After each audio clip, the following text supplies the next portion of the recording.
In this tutorial video, we are going to be learning how to self-host Pocketbase inside our own production server. It can be any server or any VPS. All these steps are going to be very similar.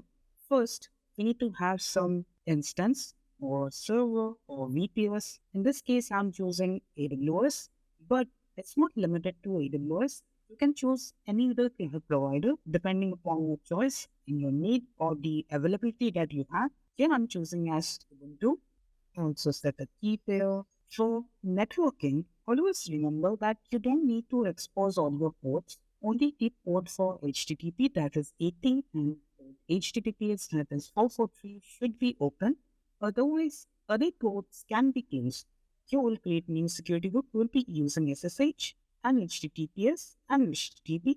And depending upon your configuration of the VPS provider, you can choose any amount of storage and you can customize according to your need. Here I'm just keeping the storage as 10 GB. And yes, I'm just launching this instance. Now, after your machine is ready, you need to connect to this instance. For this, we are going to be connecting using SSH. We have already enabled port 22 for connecting using SSH. For this, we'll be opening our command prompt or PowerShell or terminal. Here we need to navigate to the folder where we have our SSH key and then paste the command, select yes. So this is our server where we are going to be self-hosting Pocketbase. So let's use HTOP. It is a 1 GB RAM server and it has around 8 GB of storage. Now we need to go to the documentation for Pocketbase for self-host. It's pocketbase.io. Here we need to go to documentation. Depending upon your system, we need to download the zip file. And if you don't know whether your system is ARM or x64, then a very good way to know. If you're using Ubuntu, then you can just do it in a CPU. And here you can get by showing x86 underscore 64, then it is x64. So we need to download this, just copy the link. We are not going to be downloading here inside our local machine. We'll be downloading the file inside etc folder. Here, first we'll create a folder as pb. We'll be requiring sudo access. Here we'll be creating a folder pb with Pocketbase, and that will navigate to that folder. Here, after we have copied the link, here we'll just call widget command and the link. It will download the file. It has now downloaded the file for us. Now we need to unzip it. Unzip is not installed in the system, then we need to also install unzip. And now we can just do unzip Pocketbase. Now here we have three files. First is license.md, changelog.md, and Pocketbase. Now this Pocketbase is the application. When we run like Pocketbase, it just gives us the commands that's available.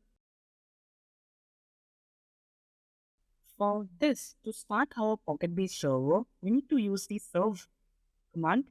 Like this, we can just call Pocketbase serve, and it will start to run in localhost 8090. This port is not available because we have already restricted this port to access, and it's also not so good to allow direct access to localhost port 8090. For that, we are going to be creating a super user like this. Like here, we need to call Pocketbase super user of certain email pass. We're using this. So let's just close this and call the function Pocketbase super user assert. And here we need to provide our email. You can give any email format. Now, our super user is now created. Now, instead of running this on localhost 8090, we can get a specific domain for us.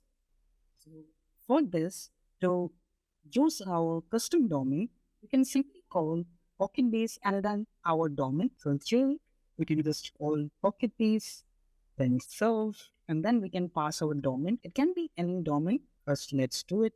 We document. So now here it's serving Pocketbase in this URL, but it will not be set up directly. First, inside our DNS record for that specific domain, we need to create one more record. It will be email. Don't set proxy for now. Here we need to get the IP address for our instance, and then we can fill this.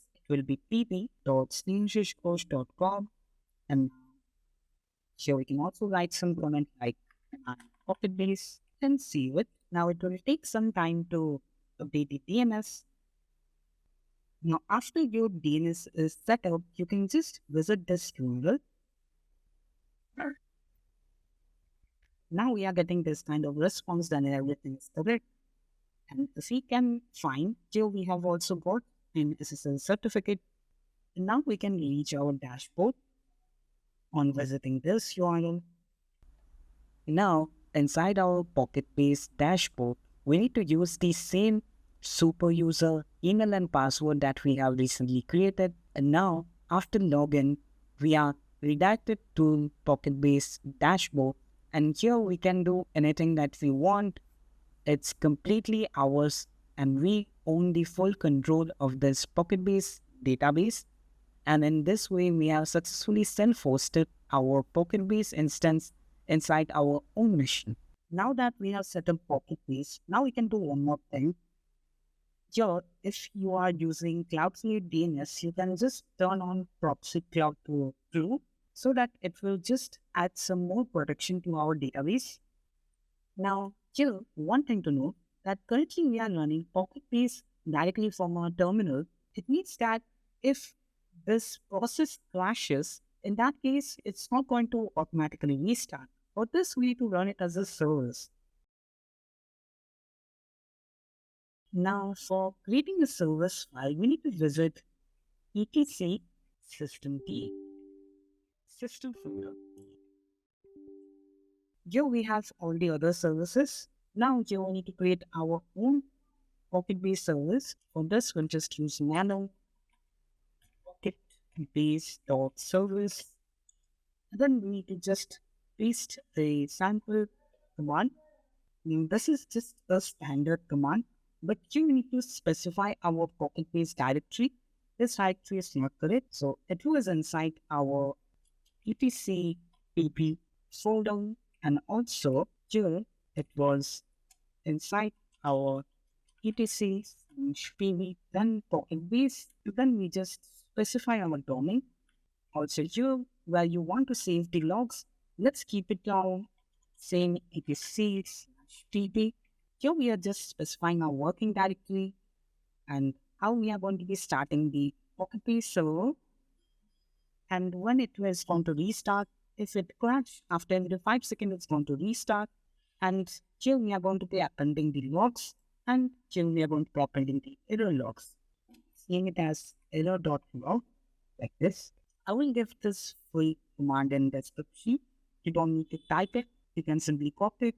Now let us just save it. Now we have written our Pocketbase.service file, but it will not work directly. For this, first we need to reload our daemon. Just call systemctl daemon reload, and then call systemctl enable Pocketbase.service, and now it has just enabled a service. And then we can call systemctl start Pocketbase. If we remove .service, then also it is going to work. And now we can just call systemctl status Pocketbase, and here Pocketbase is working now. Now we can simply visit our URL, and it's all working fine. Here we can create a new collection and do whatever we want with our own database. Now we are done with the service part. Let's now work on the backup part so that we can back up our data to some storage provider. In this case, I'm going to be showing the option how you can back up to AWS S3 using S3 API.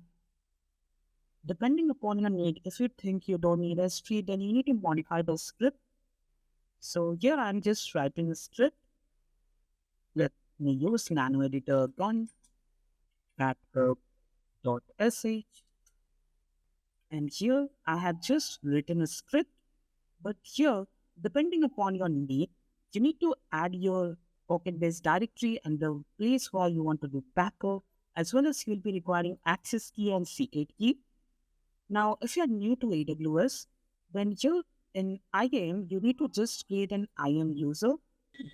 and make sure that the user has minimal permission like this. It can only get and put object for this bucket. I had created this user and now I need the access key. Now I have the access key, so I can just copy this.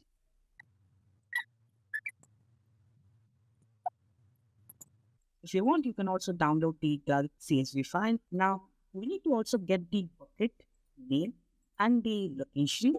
For this case, it was our test bucket. So we need to just copy this bucket name and paste it here.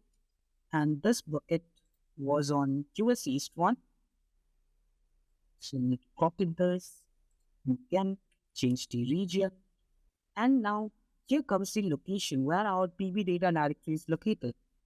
So it's mainly located in this directory, etc/pb. We can just copy this and then modify this. Mainly we are telling that our Pocketbase directory is here and we also want to have the backup folder here. Only you need to change this part. Rest all the parts are going to work.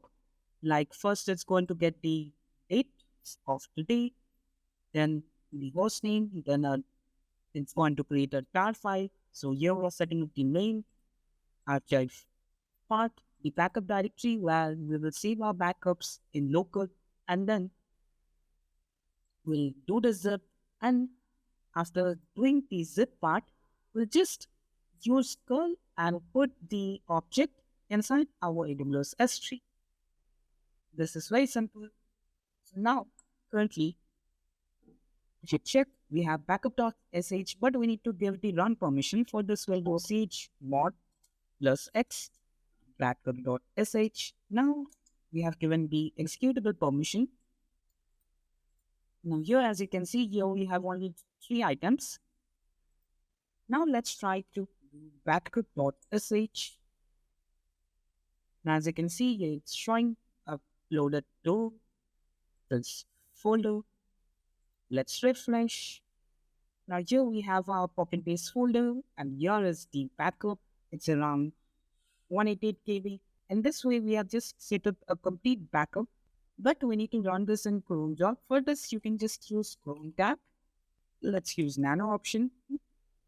It's very simple. Like first one is for minute, second one for hour, day, and month. So here we can just give that run every day at 12. And here we need to specify the script that we have written. It was inside etc/pb and our script was backup.sh. And just by doing this, our Chrome tab is now set up. And now it will automatically do the backup and save it inside our S3 storage. In this way, we have done the complete setup for Pocketbase.